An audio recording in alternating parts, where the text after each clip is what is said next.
Hello, it's good to be with you again for our adult Sunday school lesson. And as you can see on the screen, this week we are back in the book of Joshua in the second and sixth chapter.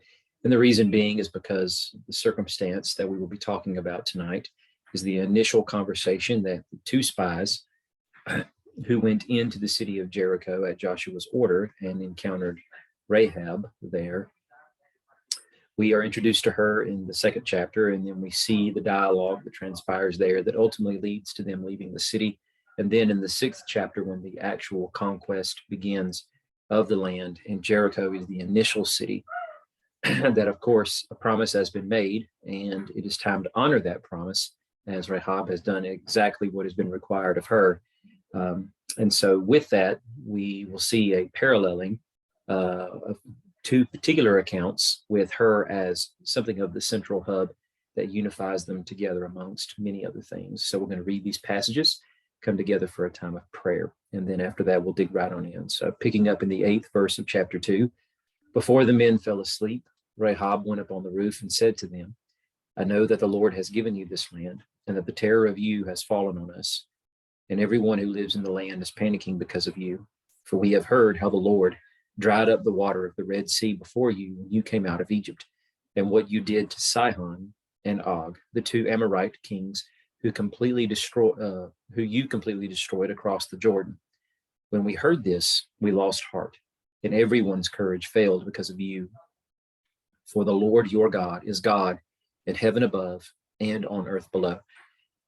It's important for us to recognize here in this very moment, as Rahab has uttered those words, that this is tantamount to what we find several generations later with the small story of Ruth and Naomi. And of course, when Naomi has given her two widowed daughters-in-law permission and even encouraged them that they go back to their ancestral families, as she has no more sons to give them, of course,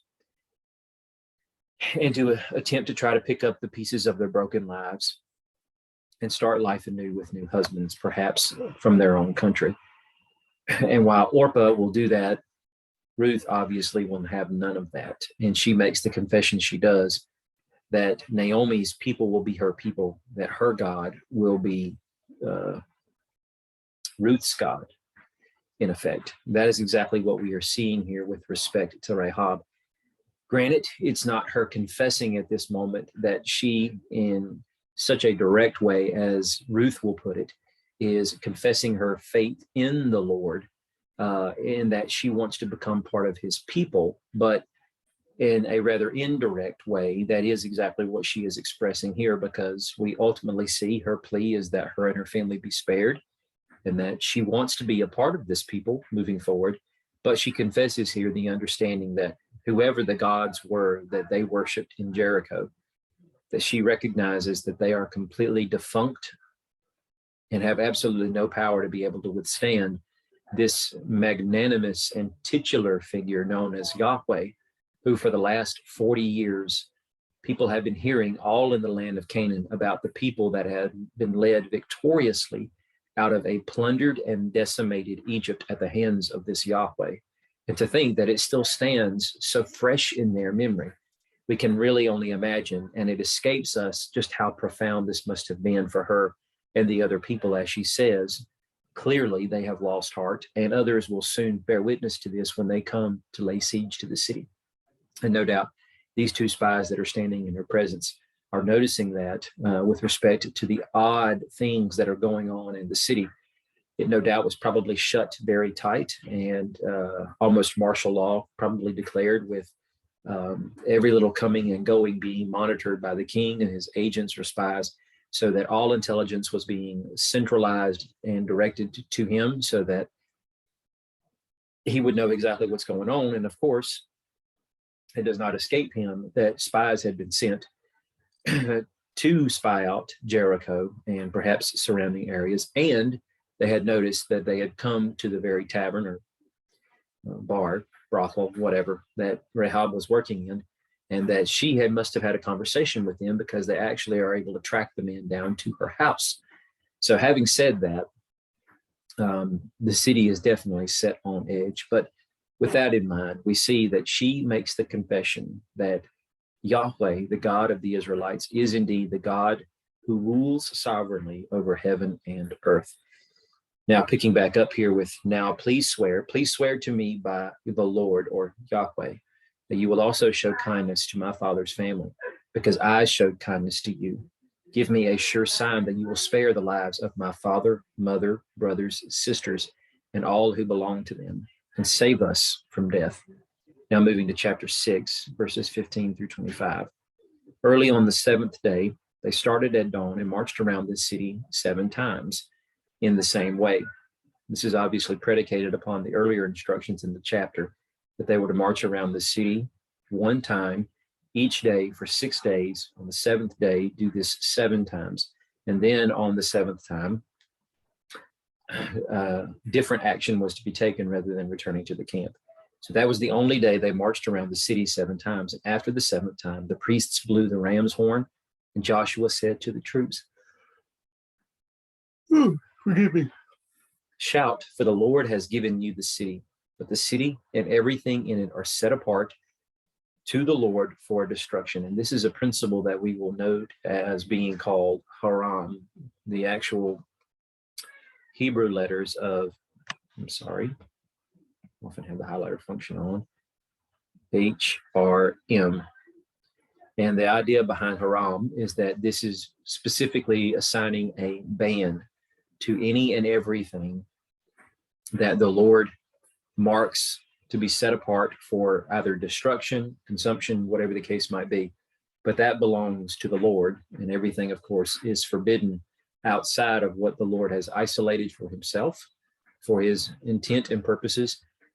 Everything outside of that perhaps will belong to the people, but what he specifies as belonging to him is his alone. So not everything that is necessarily considered haram is to be set aside for destruction. The people in the city of Jericho itself, in this case, is dedicated to Haram and is set aside for that purpose of being completely destroyed. Other things will be removed and given to the Lord as part of the treasury. In fact, you actually see both things happening here, because the people and the city itself are set aside for Haram, destruction, whereas the goods, the material possessions that would signify wealth, precious metals and stones, various things, are also set aside for Haram, but they are not going to be destroyed. They are going to be gathered into the Lord's storehouses. So only Rahab the prostitute and everyone within her house will live, because she hid the messengers we sent. But keep yourselves from the things set apart, or you will be set apart for destruction. If you take any of those things, you will set the camp, or you will set apart the camp of Israel for destruction and make trouble for it. So notice here, for future references, we have 2 particular things being said with respect to the person who is directly responsible, will be fully culpable if they take anything that belongs to the Lord that is set aside for Haram. That then they will be set aside for destruction. But this will also have an indirect effect, a consequence that the entire community will bear, because the camp then will be set apart for destruction. So it's almost a self-fulfilling prophecy, given what we know is on the direct horizon in front of us after this story, as we move into the conquest of Ai. But first, of course, the defeat of the people, which is what we'll talk about next week. For all the silver and gold and the articles of bronze and iron are dedicated to the Lord and must go into the Lord's treasury. So the troops shouted, and the ram's horn sounded. When they heard the blast of the ram's horn, the troops gave a great shout, and the wall collapsed. The troops advanced into the city, each man straight ahead, and they captured the city. They completely destroyed everything in the city with the sword, every man and woman, both young and old, and every ox, sheep, and donkey. Joshua said to the 2 men who had scouted out the land, "Go to the prostitute's house and bring the woman out of there and all who are with her, just as you swore to her." So the young men who had scouted went and brought out Rahab and her father, mother, brothers, and all who belonged to her. They brought out her whole family and settled them outside the camp of Israel. They burned the city and everything in it, but they put the silver and gold and the articles of bronze and iron into the treasury of the Lord's house. However, Joshua spared Rahab, the prostitute, her father's family, and all who belonged to her, because she hid the messengers Joshua had sent to spy on Jericho, and she still lives in Israel today. Which, just as a brief aside, to make the statement that she still lives in Israel today obviously signifies that either somebody adds this on as a remark as part of a future editing effort to the book of Joshua, but obviously it must have been very shortly after this account was compiled to say that she lives, if we're talking about the actual person Rahab, or it's possible perhaps, although it's probably unlikely, that it's an indirect reference to her descendants, part of her people that have come from her now that she has married into the family of Israel. We know that she does this because we have direct evidence in the New Testament that she becomes part of the genealogical descent of Jesus from Judah. So she marries directly into that tribe. It seems like it's a direct reference to the real person, Rahab, and because of that, or I should say the actual person, Rahab, not to signify that she's not real or that that's even being called into question, but it's actually talking about her. And so it seems like the actual account of Joshua was written not too far after Joshua dies, and Rahab, probably considerably younger than Joshua, is still living in the presence of the people. So anyway, just as a little side note regarding the authorship and the reliability of the time frame we're talking about here. So let's come together for a time of prayer, and then we'll look at this a little deeper. Lord Jesus, we are so grateful unto you, you who are our shepherd and king, that you have benevolently watched over us for yet another week. You are so gracious, Lord, in that you renew your mercies day by day. We thank you for guiding us as you have this week. We thank you for blessing us in all the ways that you have. We thank you for preparing our hearts and minds for the chance to come together in this space. And we pray, Lord, that you would free us of all distractions and help us to concentrate here on what is being said. And of course, the themes that are at play here in this story. Help us to understand the bigger picture and help us to appreciate what this implies for the rest of the biblical story as we see these themes clearly being established, not only in the stories that we've discovered and discussed, but also what we will cover in the future and how we can clearly see the tangible links that exist between them, Lord. We ask these things in your name, that you be glorified and we be edified and challenged. Amen. If you'll give me just a brief pause to give me something to drink.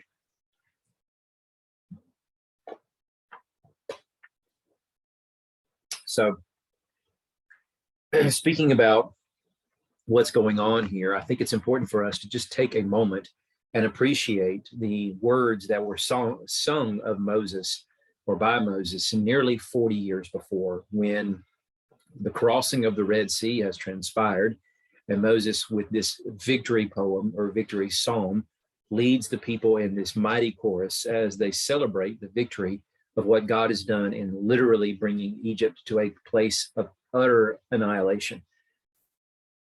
And now we have seen that as the people are about to cross over the Jordan River, those events take place in chapter 3.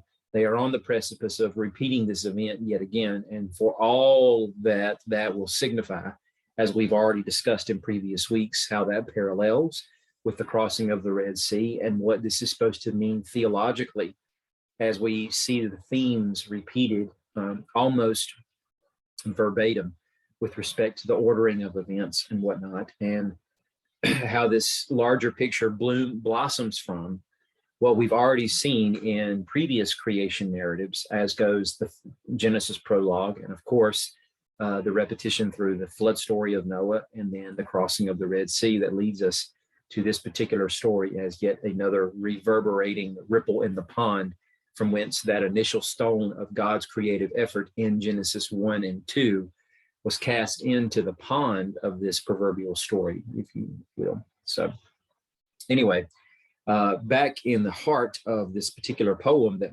Moses is singing, and then later we'll write down for preservation purposes, he says, when the peoples hear, they will shudder. We understand clearly that peoples is a direct reference to the nations. So they will shudder. Anguish will seize the inhabitants of Philistia, so a people group that are right there in the land that they are targeting.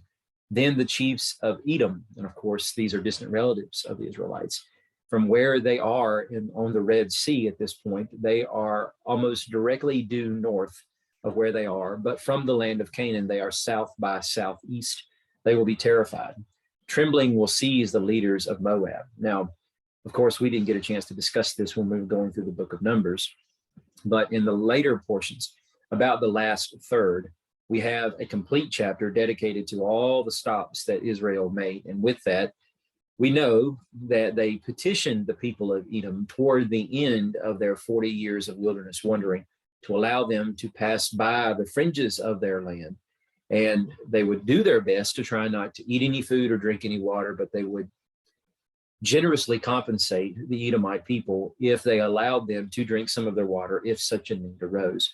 But Edom came out in force to tell them, no, you are not to set foot on the land.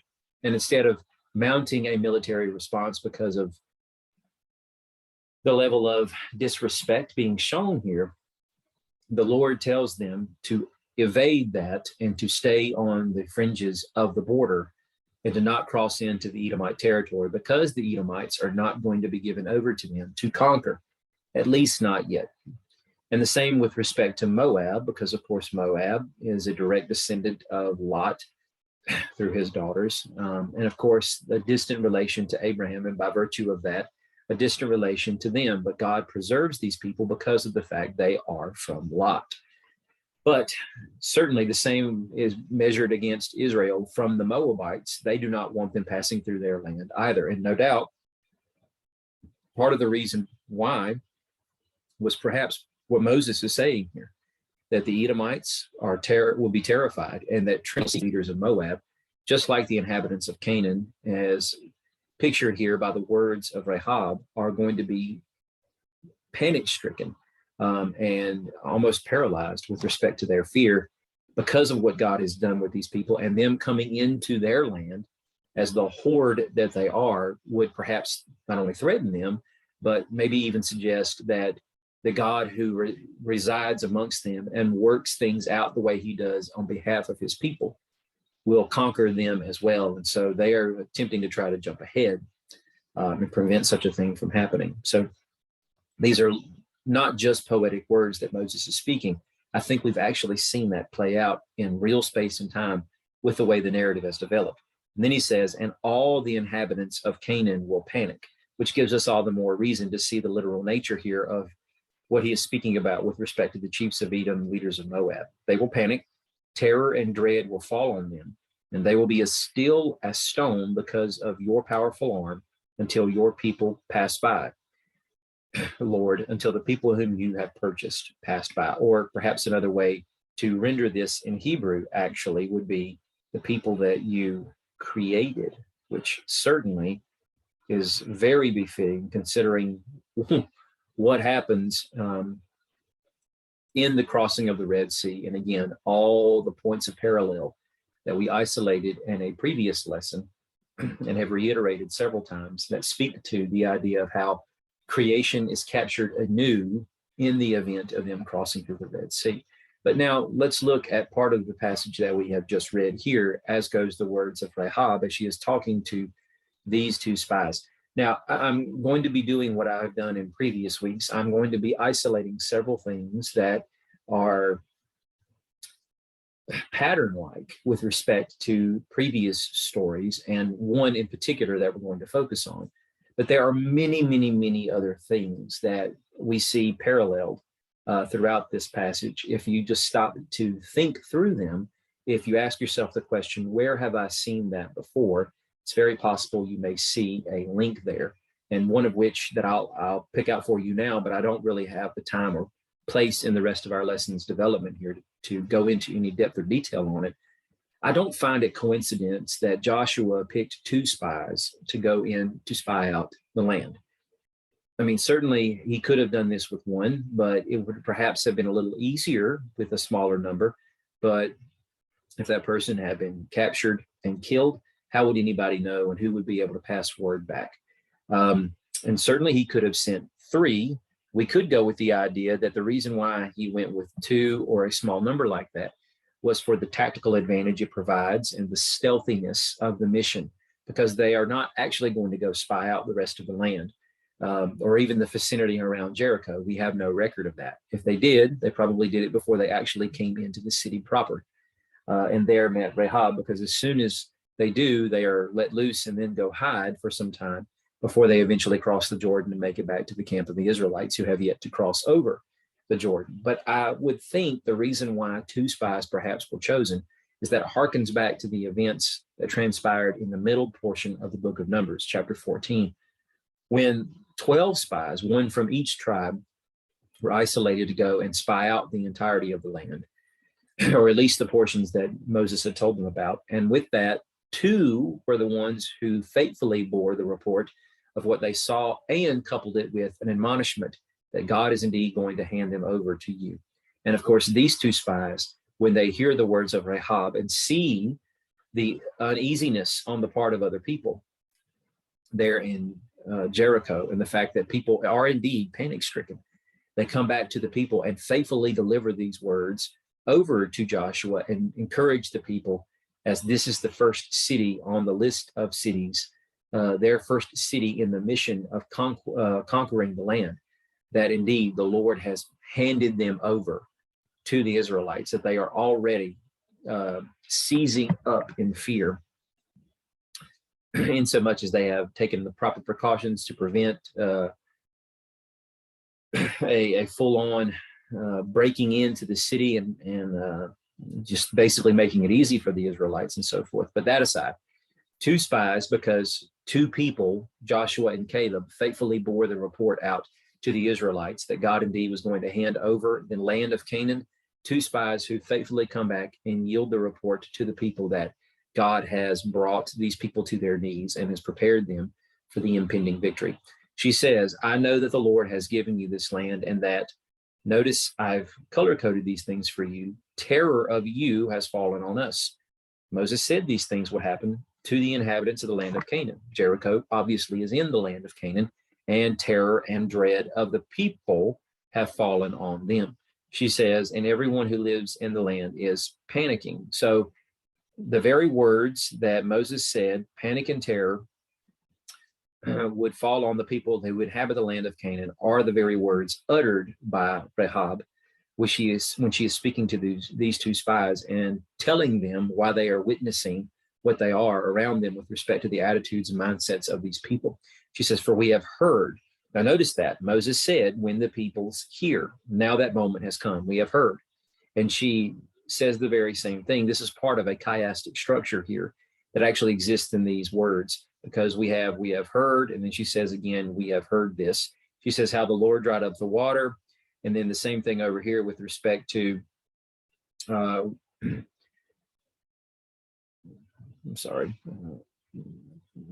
freezing up here for a second. I was pointing out the chiastic structure, and then I'm trying to parallel these things out for you, and then I'm having a hard time actually finding where the chiastic structure begins. Okay, anyway, how the Lord dried up the water of the Red Sea before you came out of Egypt, and what you did to Sihon and Og. That's right. So came out of Egypt, Sihon and Og parallel with each other. You completely destroy who you completely destroyed across the Jordan, and of course that's mentioning too here the drying up of the water of the Red Sea and the impending crossing of the Jordan itself. So when we heard this, we lost heart. Everyone's courage failed because of you. For the Lord your God is God in heaven above and on earth below. So the words that Moses had sung as part of the victory of what God had wrought through the crossing of the Red Sea and the destruction of the Egyptian army are indeed playing out exactly the way that Moses had said. But moving on to something I think that's of more centrifugal importance to the story, the promise to Rahab does indeed have a familiar ring to it. If you stop and think about it, I think it will become more clear as we start to read these passages parallel with each other. So you'll see a lot of the Exodus story on the left side of the screen and passages from Joshua 2 and 6 on the right side of the screen juxtaposed against them. So here in Exodus 12, which that's the Passover passage in which the instruction is given to the people through Moses of what's about to transpire when the 10th plague falls and what they are supposed to do so that they will be spared the horrible ramifications of the plague itself, but also how this is going to wind up becoming a memorial feast that they will celebrate every year so that intergenerationally they will all be able to experience the beautiful wonder of what God did in bringing about their exodus from their exile in Egypt, and the awesome redemptive salvation that now becomes their storied legacy and the reason why they even exist as a people. So God says, I will pass through the land of Egypt on that night, strike every firstborn in the land of Egypt, every male, both people and animals, and I am the Lord. I will execute judgments against all the gods of Israel, but no plague will be among you to destroy you when I strike the land of Egypt. So over here in Joshua chapter 6, verses 2 and 5, notice, I think, a very similar rendering of the words the Lord is speaking to Joshua, because as he says this to Moses in chapter 12 of Exodus, now he is speaking to the very prophet raised up like Moses to follow in his footsteps and lead the people through the conquest period, that being Joshua. He says to him, look, I have handed Jericho, its king and its best soldiers over to you. We're not going to find anything there that's constructed the same way as it is in Exodus 12. But God is saying that he is going to strike the land of Egypt in Exodus 12. And in Joshua 6, he is making it clear, as he is saying, I've handed Jericho, its king and best soldiers over to you. He is the one who is going to strike them as he is advancing in battle before the people who will walk around the city 7 times on that 7th and final day. And then when the Lord brings the walls down, they will come stampeding over the rubble of the wall itself, and then, of course, put everybody and everything to the sword.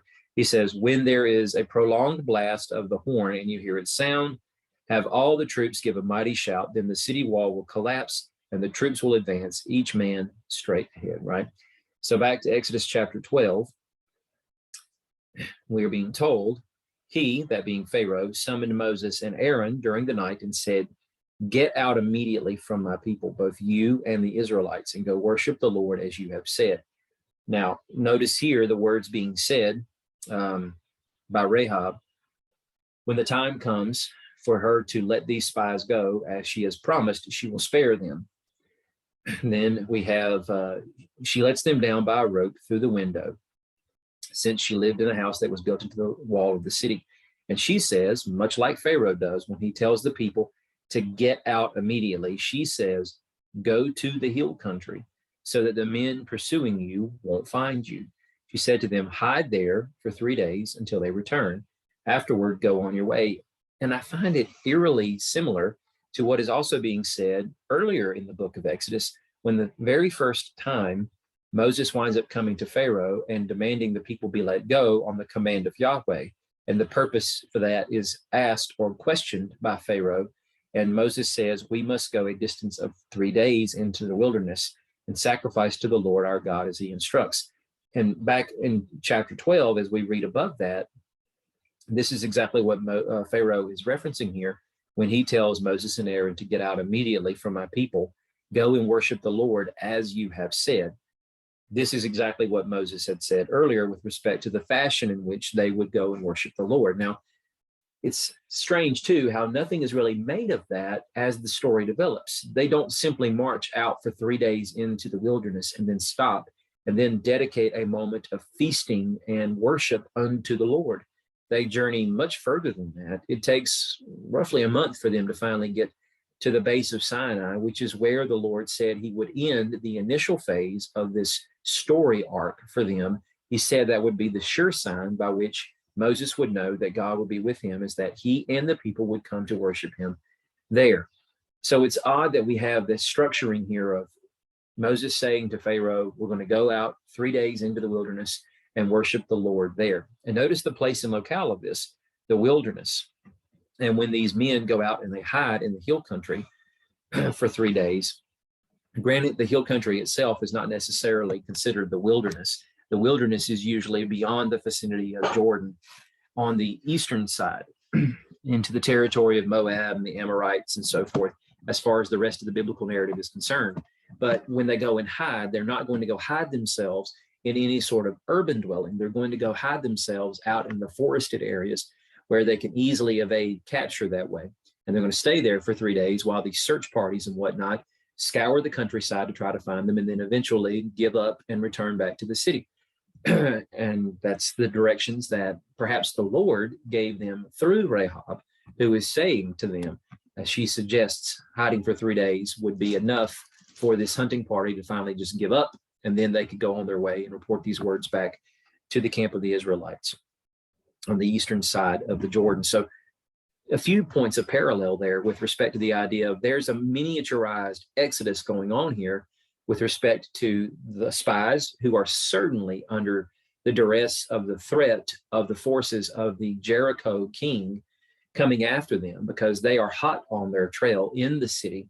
And thankfully, they buy the ruse that Rahab gives them of them having already escaped the city and have gone out into the wilderness area or the hill country to perhaps go ahead and cross the Jordan and go back to the camp of the Israelites, while she is actually hiding them behind stalks of flax up on her roof. And the soldiers are none the wiser and certainly don't go wind up catching her, or catching them and her, I guess, in the act of trying to cover up for them and commit treason against their king.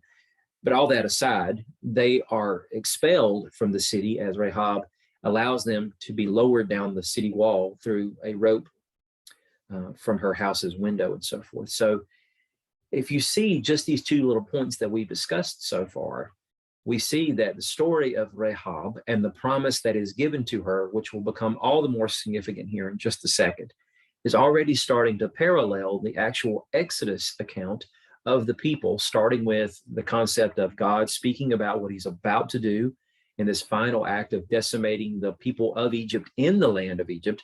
There obviously is still the other act of the armies of Egypt in the Red Sea, but one final act of destruction and decimation on the land and kingdom itself.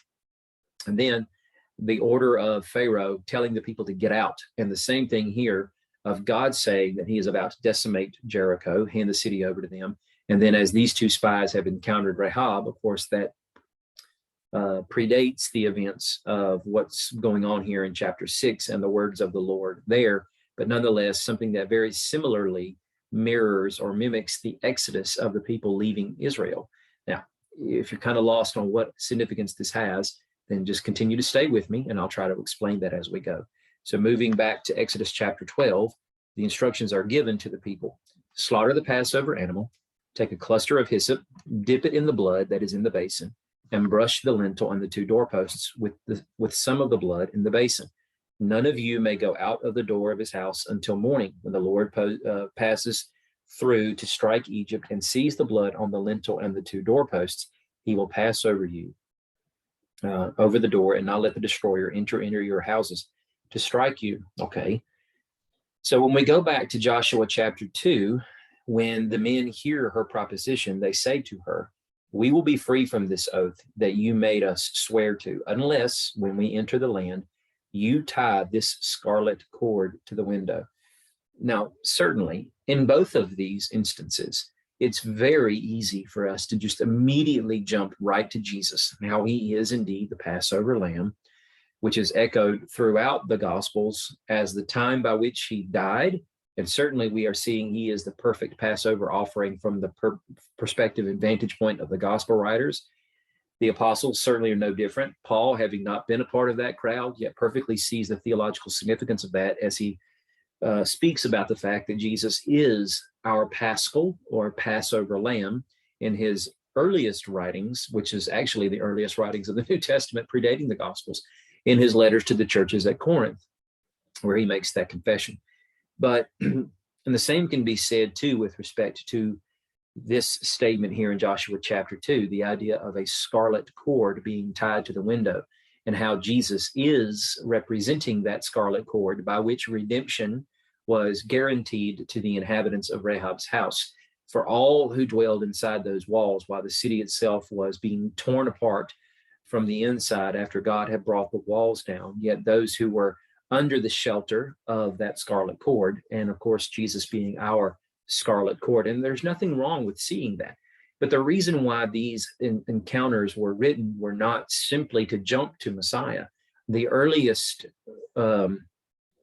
readers of these accounts, and certainly those who lived these events out in real space and time, would have made no attachment whatsoever to Messiah.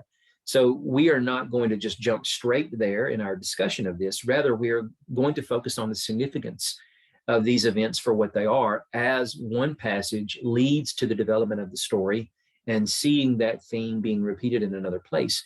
I think this is important for us to recognize that these events that are going on here, and certainly the points of parallel that we are witnessing going on in between these passages, are significant for the very reason that what the original scenario is meant to represent is bringing a new sense of significance over to the next scenario in which it's witnessed in.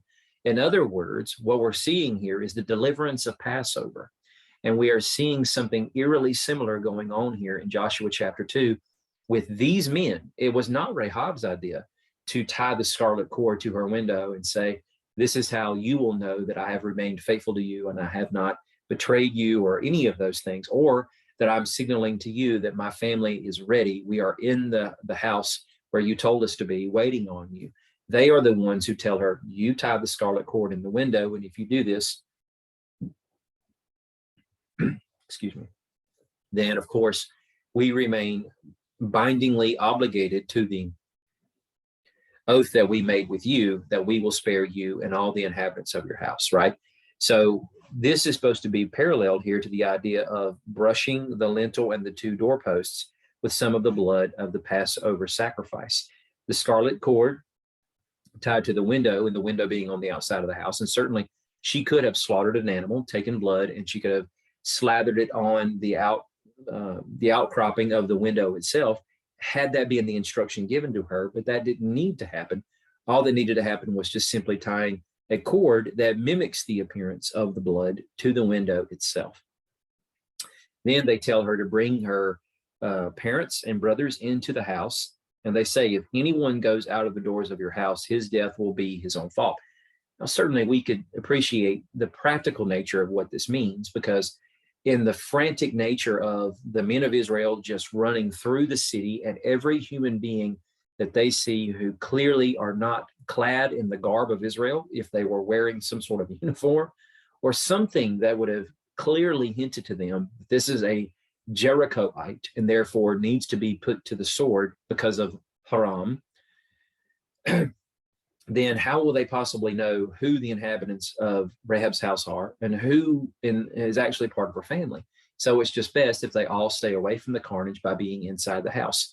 Well, what exactly was the purpose of the Lord telling the people of Israel in the land of Egypt to stay inside the house and that no one can leave until morning? I mean, if they did what they were supposed to and applied the blood to the doorposts and lintel of the door frame of the house, would that not be good enough in applying to the members of that family? If any one of them happened to stray outside during the late hours of the night, wee hours of the morning, whenever the death angel or destroyer came through, maybe to draw some fresh water if they needed to because somebody was thirsty, or whatever the case might be. Why is it they had to stay cooped up inside their house? And we don't really have much of a practical answer for that. Certainly, this destroyer, this spiritual entity, was sent into the land of Goshen, where the Israelites were dwelling at in Egypt, would have been able to distinguish between those who are Israelites, those who are Egyptians, and whether or not that particular person they find out in the streets was indeed a member of a family who had done the right thing and applying the blood of the animal and eating the sacrifice exactly as they were instructed to. If the blood has been applied, why would it not save them if they go outside the house? We don't really have a good reason for that. But one thing that is clear here is that I think it's beyond obvious that those two things tie into each other from Exodus 12, that nobody was to go outside of their house until the morning. And by virtue of that, they would evade the destructiveness of the destroyer moving through the land and claiming lives. The same can be said here, albeit it's not a spiritual entity who is going through the city and killing anyone. Substituted out in the story, it's the armies of Israel who are now being the judgment force that God is bringing into the land to put everyone to the sword and to claim lives, as he is the night of the Passover observance in Egypt. All right. So if we're starting to see how these themes, these points of parallel are starting to intertwine with each other, then what we should be able to recognize here is that we have an observance in a way of Passover. Now, I'm not going so far as to say that Rahab or her family actually ate a Passover meal. What I am saying, though, is that we see several points here with respect to these stories lining up. And what it does seem to suggest is something very close to Passover observance is what's being seen here in the words and instructions given to the inhabitants of Rahab's family, or I should say, the members of her family and the inhabitants of her house, that she will go out and gather and bring in. And if we contemplate what the significance, so here's the reason why this matters. If we contemplate the significance of what the Passover was for Israel, and as you heard me say many weeks ago when we were discussing this, Passover precedes Exodus. And it's not just in the instance here of the book of Exodus and the story there of the people of Israel leaving Egypt. I spoke then about how the actual theme of Passover, while it is not called such, is already present at several points in the book of Genesis. And in many cases, it is hinting to or directly tied to some sort of Exodus-like event, obviously coming on the heels of something that was very similar to something of an exile at that time. So Passovers precede Exoduses, and Exoduses end or come after exiles. What is going on here with respect to the story of Rahab? She is a Canaanite woman. She obviously has no relational ties to the people of Israel. They are not sparing her because they recognize her as one of their own. She in every way falls under the category of the people who are dedicated to destruction, but the Lord is making allowance for her, not simply because of what she does in sparing these men, but it's clear what her motives are in sparing these men, and that she is confessing the fact that she recognizes Yahweh is indeed the Lord who rules sovereignly in heaven, over heaven, and earth below, and that she wants to be a part of these people. And this is part of the intended objective of what the Lord wants for all the nations. And that is what the Passover itself was supposed to signify, was the deliverance of Israel from the bondage of their slavery in Egypt.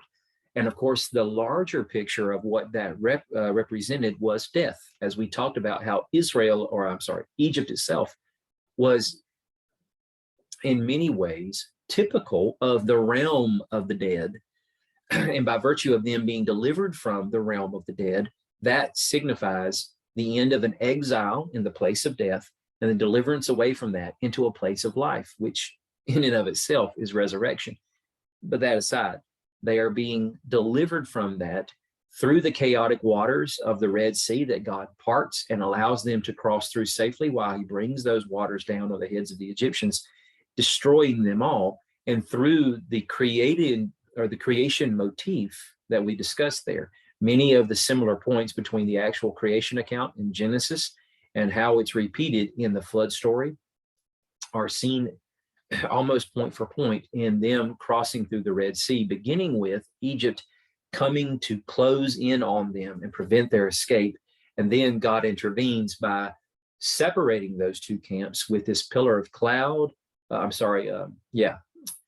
pillar of cloud and fire and all that transpires there. You'll have to go back to that lesson to understand what I'm saying if you don't remember or were not with me then at that particular point in time. And of course, this Passover ends their exile in the land or realm of the dead and precedes them being delivered into this new creation that God has waiting for them, that is not supposed to terminate at Sinai, but obviously is just a stopover to prepare them for what the ultimate agenda is, which is the final or the terminal end of the Exodus journey itself, and that is the rest that God has for them in the land of Canaan, and the agenda he has for them and what they're supposed to do in leading the nations as the single light in the darkness, the spiritual darkness that they are going to be embedded within. And so with that idea in mind, we understand that Israel becomes a microcosm of the nations and what God intends to do for all the nations through the nation of Israel. He redeems a people for himself. He wants to redeem all the nations. Now through this people, he is coming into the land to deliver judgment to the inhabitants of the land who are under the curse of Canaan, Noah's grandson, and the curse he spoke over him. But ultimately, God wants to redeem as many people as he can. And so if any of the other Canaanites would have followed in Rahab's example of faith, then no doubt the Lord would have spared them as well. This is ultimately what God wants to do for the nations that the Israelites will be embedded amongst. He wants to salvage as many of them as he possibly can through the example of what he is doing with the people of Israel. So in a very real sense, Rahab gets to experience a very limited look at it, but a very similar journey through Passover herself and the deliverance that she is getting from exile in spiritual isolation away from the Lord. And at the end of the story, she is going to become incorporated into the people. Granted, her family is going to be established or settled on the outside of the camp. They don't get to come in right away. But in some way, somehow, events being orchestrated as they are, eventually they assimilate into the camp, with Rahab marrying Salmon, a descendant of Judah, who she will eventually have a child with, and that being Boaz. So moving on in the Exodus story, chapter 14, but Moses said to the people, don't be afraid. This is when they are on the western edge of the Red Sea. And of course, they've been hemmed in there by the Egyptians and are about to be put to death if God doesn't do something. He says, don't be afraid, stand firm, see the Lord's salvation that he will accomplish for you today. For the Egyptians you see today, you will never see again. The Lord will fight for you, and you must be quiet. Certainly with that, I think what he meant in the immediate moment is calm your clamoring. You're all coming to me and demanding I do something, because certainly you can't fight for yourselves here. The army of the Egyptians, clad in their warrior garb, are easily going to decimate us. We are not prepared for war, but calm your clamoring, because the Lord is indeed going to fight for you. And you will see what I mean by that when the Lord shows up and delivers you through this salvific means he is going to provide. But we see the tangible parallel over here in Joshua 6, because now as the people have crossed over the River Jordan and are now actually beginning this process of bringing God's judgment to Jericho that eventually consumes them at the end of a 1-week period, starting on day 1, ending in day 7, marching around the city one time each day for 6 days, 7 times on the 7th day. Then Joshua says, while the ram's horns were blowing, the armed men went in front of the priests who blew the ram's horn, and the rear guard went behind the ark. But Joshua had commanded the troops, do not shout or let your voice be heard. Do not let one word come out of your mouth until the time I say shout. Then you are to shout. Why exactly does Joshua not want them shouting? Why does he want them to not say a single word? Why is it that he is telling them, basically, you must be quiet? I'm not trying to just isolate things that seem similar for the sake of seeming similar. I want us to understand the significance behind it, if there is anything. If there's nothing there to be found, then there's no reason to try to constrain the text to make it say something it's not supposed to say. But Moses is saying here, stand back, watch the salvation of the Lord. And Joshua is, in a sense, saying the same thing, albeit the circumstances are a little different. In Exodus, the people are certainly being threatened, as goes the Egyptians, who have now hemmed them in, and they have no means of escaping from them. Their very lives are being threatened. It seems like the shoe is certainly on the other foot here with respect to the Joshua passage, because they are the threatening force. They have the upper hand, like the Egyptians did when they enter onto the scene in Exodus chapter 14, because they are the ones who have the city completely paralyzed in fear, as the Lord has already done that for them. But they are the existential threat that the people see, who are there, armed guards up on the city walls, and certainly the people who are within, hearing the news and whatnot that's being passed to them of what's going on outside the city. But instead of what others have known about war, and whether any of them have ever lived through such a thing or not, this is completely unconventional with respect to that. You don't hear the sounds of loud armies and battle formations moving into position. You certainly don't hear the sounds of trumpets or anything like that that are being blown that signal battle movements or anything like that. You don't have siege towers or anything that are being moved into position. What you do have apparently is a horde of armed soldiers and what appear to be clerical men, in the idea of something that seems like a priest, perhaps, carrying an odd-shaped looking box on their shoulders at the head of the procession. And then, of course, a front guard and a rear guard, all moving very silently around the city, not talking to each other, not shouting taunts, not blowing horns, doing nothing. How odd is that? But the idea is that the Lord is going to deliver salvation for them as well, but salvation in the sense of conquest and victory, and signifying further that the Lord indeed is planning on handing over all the inhabitants of the land of Canaan and bringing to an end exactly what he had spelled out for them, that he was going to use them to decimate the inhabitants of the land. And this would finish off the salvific effort on the part of the Lord, leading them out of Egypt, not simply to just waltz out into the desert and then live there forever as a group of nomadic wanderers, but rather to eventually move in and migrate into the land of Canaan and conquer it for the purpose the Lord wants, which is for them to eventually serve as a means of reconciliation for the nations unto him. So moving on in Exodus 14 still, then Moses stretched out his hand over the sea. The Lord drove the sea back with a powerful east wind all that night, turned the sea into dry land, so the waters were divided, and the Israelites went through the sea on dry ground, with the waters like a wall to them on their right and on their left. Moses stretched out his hand over the sea again at daybreak, and the sea returned to its normal depth. The water came back and covered the chariots and horsemen, plus the entire army of Pharaoh that had gone after them into the sea, and not one of them survived. Back to this story in Joshua 6. Early on the seventh day, they started at dawn and marched out around the city 7 times in the same way.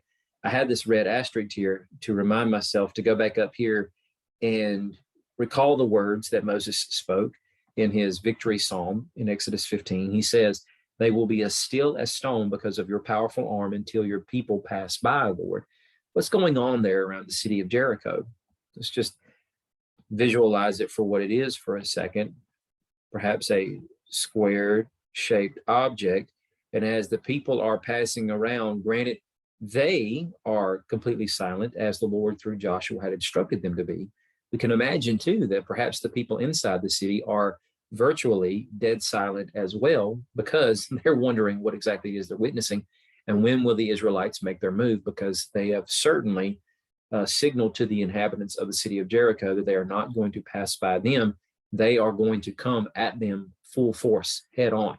But their style of doing so, unconventional as it is, but the people are as still as stone because of your powerful arm, which is exactly what Rahab is referencing, the fact that the people know it's their God who has wrought these victories for them.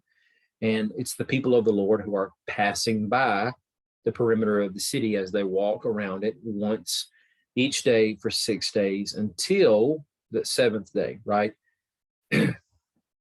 That was the only day they marched around the city 7 times. And after the 7th time, the priests blew the ram's horns. And Joshua said to the troops, "Shout, for the Lord has given you the city." So the troops shouted, the ram's horns sounded. And when they heard the blast of the ram's horn, the troops gave a great shout, and the wall collapsed. Yet again, I have the wrong tool. The wall collapsed. Now, what do I mean to point out here? Hopefully you've already seen it. And that is the idea that when the Lord opened up the Red Sea, the walls, I already said it, the water heaped up in such a way that it appeared to them as walls of water on the right and the left. Here we have the wall of the city that the Lord, at the sound of the ram's horn and the shouting of the men, at the command of their commander, Joshua, the Lord has brought the walls down. Now you might say, well, water standing up in walls and walls coming down are 2 different things. Well, it's the reason why I point out that when the Lord stood the water up like walls, he did so for the salvation of his people. But what did he do for the people who were the targets of his judgment? He brought the walls crashing down on top of them. He annihilates them. Who are the targets of God's judgment in Joshua 6? It are the people who are living in the city of Jericho. God has brought the real literal walls, providing their security and protection, down on top of them. And of course, it doesn't kill everybody, hence the reason when they go climbing over the walls, the Israelites then put everybody else who survives that calamity to the sword. So in both movements, God has brought walls, whether of water or stone, crashing down, and then God brings his judgment upon those who he is targeting with respect to that, right? And then as not a single one of the Egyptians survived that encounter, the same can be said here because Joshua is noted to completely destroy everything in the city with the sword, not a single survivor of man or woman, whether young or old. The way the psalmists put this, they recount these events and they say, the sound of your thunder was in the whirlwind, lighting up the world. The earth shook and quaked. The way your way went through the sea and your path through the vast water, but your footprints were unseen when you led your people like a flock by the hand of Moses and Aaron. So it certainly adds a lot more to the ambience of what was going on there in the time when the crossing of the Red Sea occurred. Perhaps it's just a poetic expression. Maybe these things did not actually happen with respect to the idea of the sound of your thunder in the whirlwind. What whirlwind are we talking about? That's not listed for us in Exodus. And the thunder, of course, lighting up the world as the earth itself shook and quaked. But if you're thinking about those images, you can certainly imagine something like that being very real at the time when the people of Israel have waltzed around the city. I should say walked around the city 7 times on the 7th day. And perhaps the people are surrounding it. Maybe they are all corralled at the front where the starting point was of the city. Don't know. But either way, as they are all blowing their horns and shouting thunderously, you can imagine how that pierced through the silence that had captivated the people inside the city. Still as stone, perhaps, as Moses was saying. And that now that thunderous noise is starting the process of cracking the walls and the foundations of the city such that the walls come tumbling down.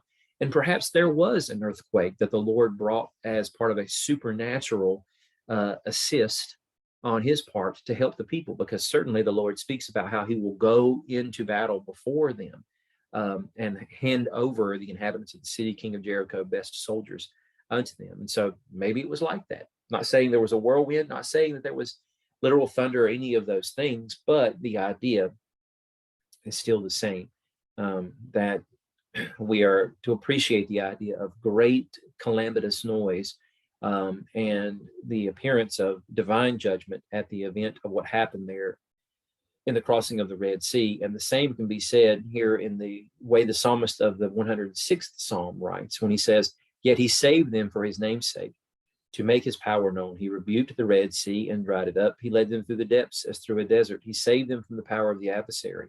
He redeemed them from the power of the enemy. Water covered their foes. Not one of them remained. Then they believed in his promises and sang his praise. So what's to be understood with respect to that? The enemy here, of course, is not simply just the Egyptians.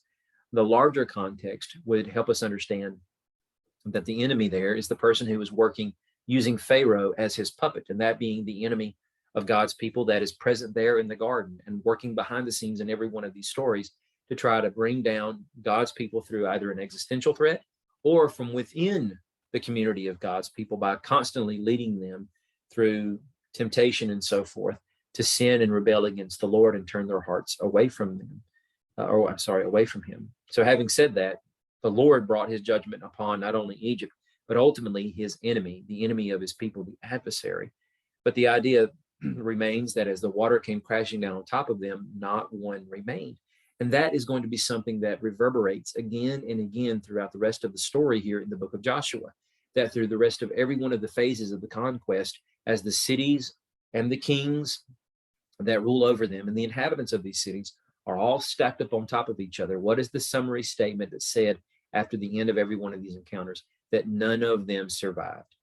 And when you see that phrase, what we're supposed to hearken back to is this very climactic event in Exodus 14, when God brought down the walls of water crashing in on the heads of the Egyptians, and not one of them survived.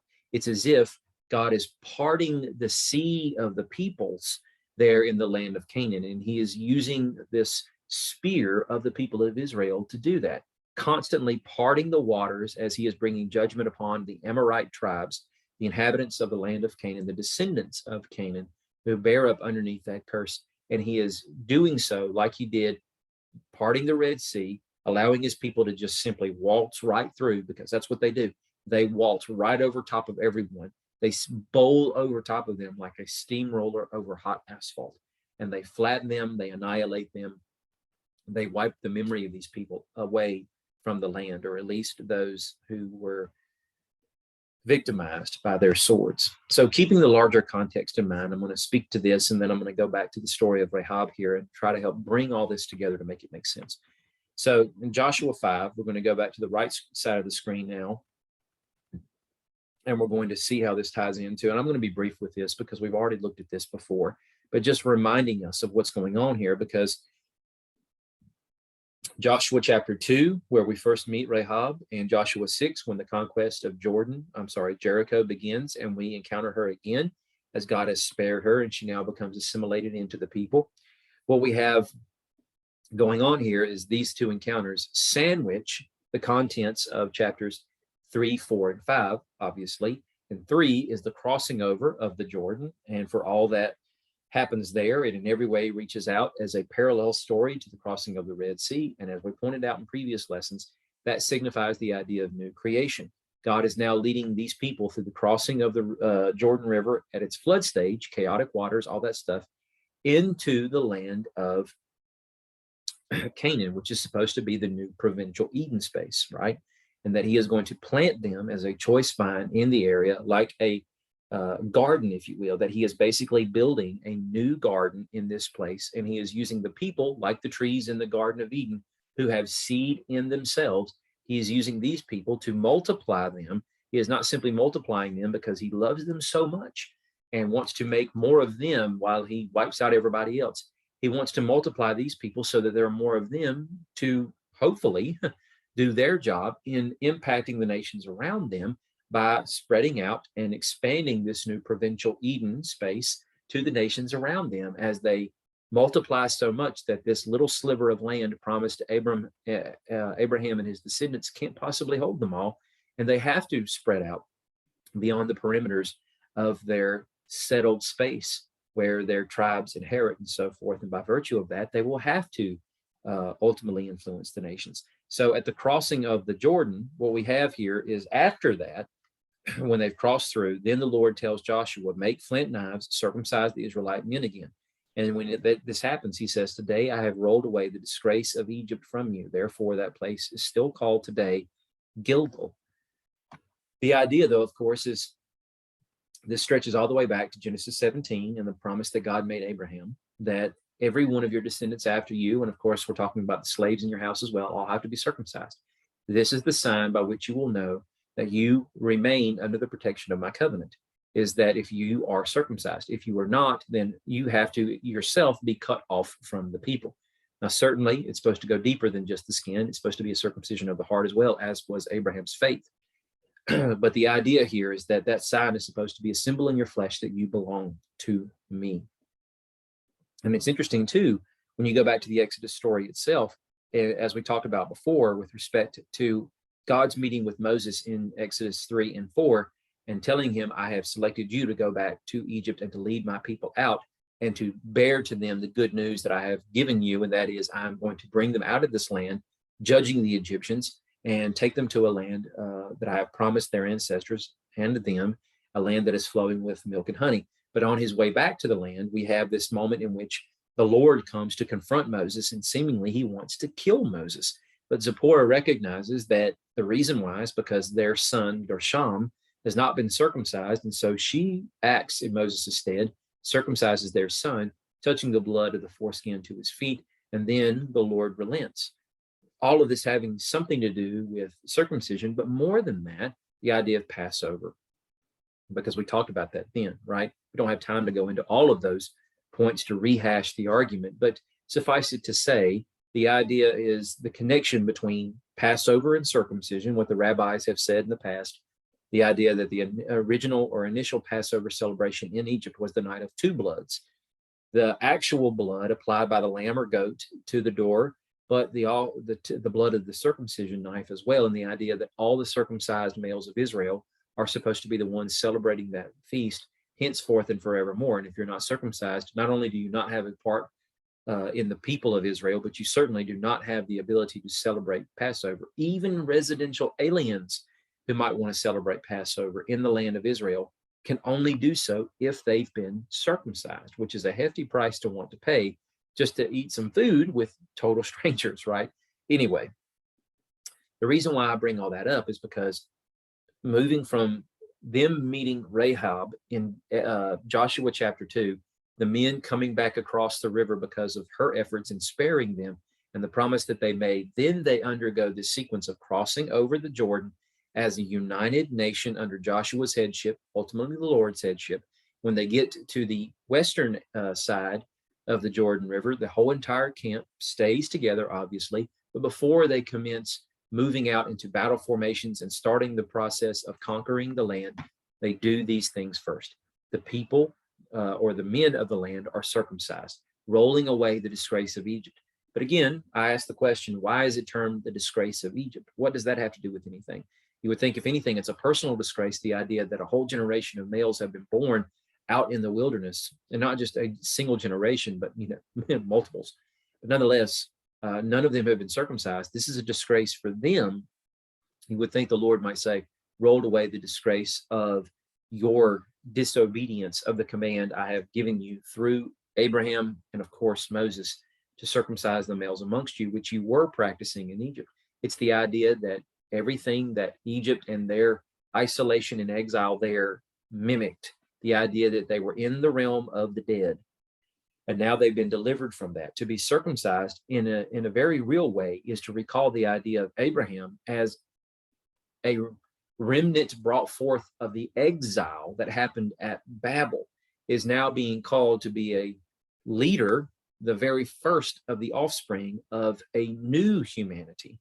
And God, of course, is intending to signify that all who come after him are a part of this new humanity that have a divine mission, which is to impact the nations and lead all of these people not to be simply circumcised in their flesh, but circumcised in their hearts. So the disgrace of Egypt is the idea that it is the dwelling in exile in the land of the dead and now being brought into new creation. They haven't had that reproach removed from them because they still have their foreskin. To now experience this procedure of circumcision is to take on the legacy of Abraham, how he was called out of exile and through that Exodus movement into a new land and space that God has promised him. That was the land of Canaan. That's exactly where they're going and where they're at now. Then moving on with the story. In Joshua 5, the Israelites are camped at Gilgal in the plains of Jericho, and then they observe the Passover on the evening of the 14th day of the month. The day after Passover, they ate unleavened bread and roasted grain from the produce of the land. And the day after they ate from the produce of the land, the manna ceased. What they've had for the last 40 years is no more. Since there was no more manna for the Israelites, they ate from the crops of the land of Canaan that very year. And we remember back in Exodus 12, of course, they were told, this month is to be the beginning of months for you. It is the first month of your year, the 14th day of this month, when the whole assembly of the community of Israel will gather together, slaughter their animals. It's the Lord's Passover. You will permanently keep this as a statute for your descendants when you enter the land. They have entered the land, and so now they are going to hold fast to that by celebrating the Passover, but not simply to check the block. What does Passover signify? The end of exile, the beginning of Exodus. They have been exiled out in the wilderness for 40 years. Because of God's judgment over them, toward them, after their disobedience in Numbers 14, refusing to want to enter into the land. Whole generation of Israelites die in the wilderness. That exile has now come to an end. And of course, the exile itself, as it was supposed to be over with much sooner, when they left Egypt, went to Sinai a year later, are supposed to leave and go into the land of Canaan. But they have not fully finished the Exodus arc itself. Exodus has now come for them, and Passover, of course, precedes that when they enter into the land. And of course, this is right before they wind up meeting up with Rahab. Now, they've already had one clandestine meeting in the form of the two spies, but the nation itself has yet to meet her. And when they waltz up to the city itself and see that scarlet cord hanging out the window there, and they know that she has observed the instructions given to her, and that presumably all the members of her family are residing in the house and will not leave until the battle is over with, she, as we've already discussed, is going to have her Passover moment too, her moment of the ending of her exile away from God and, of course, his people, and is now going to experience the exodus away from spiritual darkness and into the openness of God's community and his presence as well. And of course, as was said, when manna is introduced on the scene in Exodus 16, that they ate manna for 40 years until they had come to inhabit the land when they reached the border of Canaan. So in Joshua 8, when Israel had finished killing everyone in Ai who had pursued them into the open country, when every last one of them had fallen by the sword, all Israel returned to Ai, struck it down with the sword. The total of those men who fell that day, both men and women, was 12,000. All the people of Ai. Going back to the moments of Exodus 14, as we've already talked about, so we don't have to really examine this in any further depth than we already have, but not one of them survived. I bring it up here now because we're not really going to get a chance to go into the conquest portions of this book very much. Next week, we're going to get into the story of the defeat at Ai and then the victory that ensues afterward once Achan's sin is dealt with. And then we're going to leapfrog over much of Joshua and get into the 23rd chapter, which pretty much takes us to the end of the book. So we only have about 2 more weeks in Joshua before we start exploring Judges. So given the fact that many chapters will go unnoticed, as I've started to build this idea in our mind of God continuing the idea of Exodus and the parting of the Red Sea and what God did there, signifying entrance into new creation. They are now in new creation space, in the land of Canaan, the new provincial Eden. And God is continuing the idea of delivering them through parting the Red Sea, albeit the sea now are the peoples of the land, who in many cases have actually amassed together as coalesced armies and basically are a sea of peoples, nations, because in the biblical speak, nations are not like what you and I think of today with respect to the idea of the United States, China, Russia, South Africa, or any of that stuff. These nations are really nothing more than just city-state kingdoms. As you'll see with the list of all these personages in the book of Joshua, you have a king over the small little city of Hebron, or a king over Ai, a king over Jericho, a king over Jerusalem, which brings us to this particular moment here in Joshua 10, when we have now King Adonizedek. Now, Zedek actually is the term for king. Adonai is righteousness. Zedek could also be used here, or righteous one. Zedek here could also be used for Lord. So the idea, a literal rendering here, is Lord of righteousness. The person who is ruling in Jerusalem is the Lord of righteousness. Certainly you can say, with respect to a human figure, the person who is ruling as the Jebusite king over Jerusalem is not the true Lord of righteousness. But I digress. We'll talk about that here in a second. When he had heard that Joshua had captured Ai, completely destroyed it, treating Ai and its king as he did Jericho and its king, which meant no one survived, Joshua then said, after they fight those armies, and it's not just Adonizedek, but it's the other kings that had coalesced with him to go out and attempt to try to defeat them in open battle. He says, bring those 5 kings out here to me, because they had attempted to try to retreat into a cave and hide, but they weren't able to. And of course, it was walled up with stones until Joshua could arrive, and then the stones taken away and those kings delivered out in front of him. And while they all had their boots on their throats, basically, they commenced then to hacking off heads and killing these kings. So Joshua conquered the whole region, the hill country, the Negev, the Judean foothills. This is basically the southern half of the country from Jerusalem down, with all their kings, again, leaving no survivors. Now, I think it's important for us to recognize what's going on here. If you stop and think about it, here what you have is, let's just draw this here as the land of Canaan, with that being the Dead Sea, and that being Sea of Galilee. And of course, this is the Jordan River right here, right? So as soon as they come across, the Lord parts the water here, they defeat Jericho, utterly decimated. It becomes a testing moment for them, much in the same way when those are not bunny ears, that is the Red Sea, that's the Sinai Peninsula or whatever. And after they leave Egypt and then cross through the Red Sea and they come to Marah, much in the same way that the Lord tested them there, giving them a statute and ordinance after the Lord had led Moses to throw a branch into the soured waters, and it becomes refreshed, drinkable water for them, saying, if you follow my commands, if you obey my words, then I will not bring upon you plagues like I did Egypt. Instead, I'm the Lord who heals you. And then he leads them to Elim, where there are 70 date palm trees and 12 springs, basically like a garden-esque environment, Eden, the Eden blessings.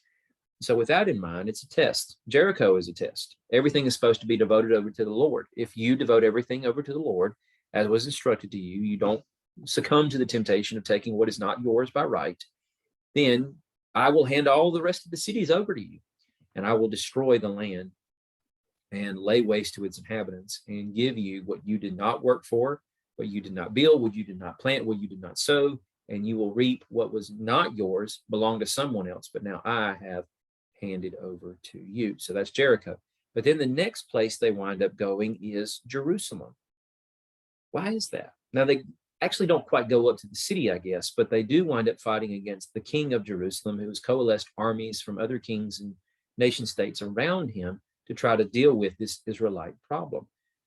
It's important because when you think about the sequence of events here, after they leave Marah, they go to Rephidim, and then eventually they come here to Sinai, the mountain of the Lord, where in a theophany, God descends down upon the mountain and he meets with them there. Go back to Exodus 19, and we have this verified for us when it says, in the third month, from the very day the Israelites left the land of Egypt, they came to the Sinai wilderness. They traveled from Rephidim, came to the Sinai wilderness, and camped in the wilderness. Israel camped directly in front of the mountain. Moses went up the mountain of God. The Lord called to him from the mountain. Where do we see them going here in the story of Joshua after the initial conquest of Jericho? Then, of course, there's Ai, and Ai is completely obliterated, just like Jericho is. It's on to Jerusalem. What will Jerusalem end up becoming as the story of the Bible continues to develop?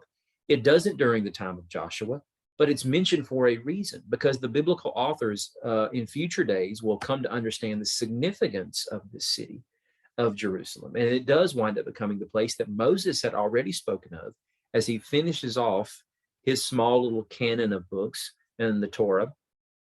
And he passes those words on to Joshua. And he speaks about how the Lord is going to, in their future, centralize worship for the nation of Israel. And he will do so in a place that he chooses. And when he chooses that place, he will establish his name there forever. It is there you are to bring your offerings. It is there you are to gather together for your sacred assemblies and feasts, because it is where the Lord's sanctuary will reside, that being the Garden of Eden, housed inside the tabernacle itself, the very place where, in this theophanic way, God met with man in the garden. He meets with man at Sinai as he reveals himself, and his presence is actually there in a tangible way. So it will be on the summit of Jerusalem, certainly in the days of Solomon, when the temple is built, tabernacle is supplanted, is not needed anymore because of the temple that has been built. And God approves of that by virtue of the fact he brings fire from heaven and he consumes the sacrifices on the altar, the same way that he had done in the Leviticus writings.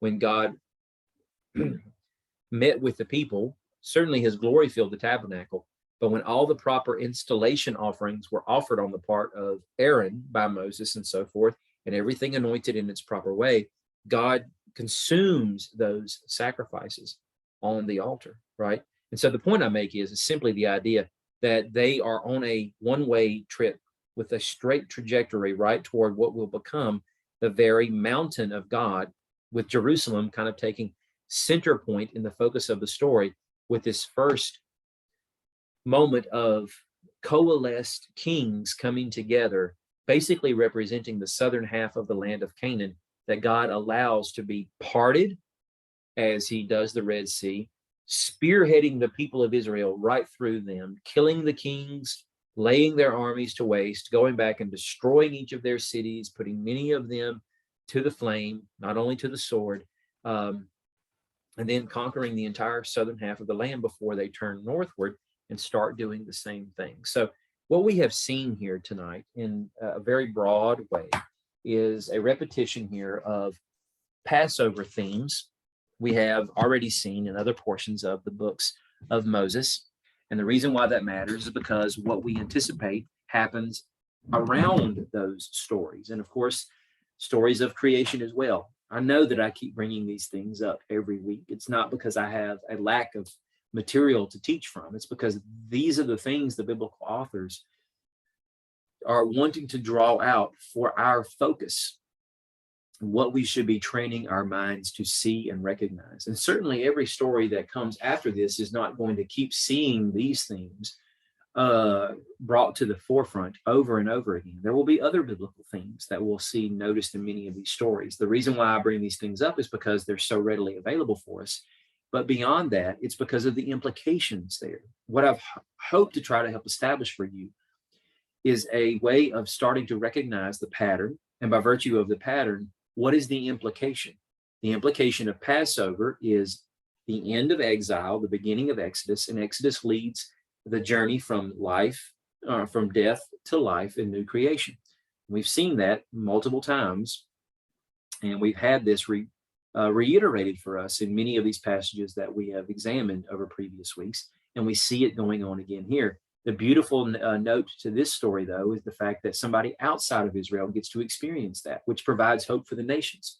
It seems like at this point, the nations are the targets of God's judgment because he is going to annihilate the inhabitants of Canaan. And yet a Canaanite woman finds rest in the encampment of God's people, first on the outskirts or perimeter of the camp, but eventually, as the story progresses, invited in to become part of them, intermarrying with them and having offspring with them. And of course, becoming part of the lineage of Jesus, right? What greater blessing could there be for a woman of her position and station?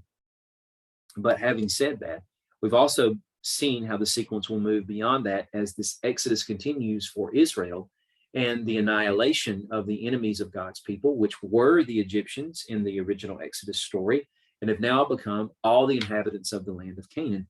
The implications are that new creation continues because God is literally plowing up the weeds that were in the new garden space that he wants to plant this choice vine he plucked up out of Egypt. And the anticipation is what will come from that. Space is cleared, vine planted, fruit's going to be produced. But God has given this nation, this vine, a mission, and that is to tentacle out, fill up this garden space, overgrow its boundaries, and impact the nations through the promise that he made to Abraham, that I will bless all the families of the earth through you. We get that story brought into the New Testament vein, and we're reading about Jesus dying at the time of Passover's observance.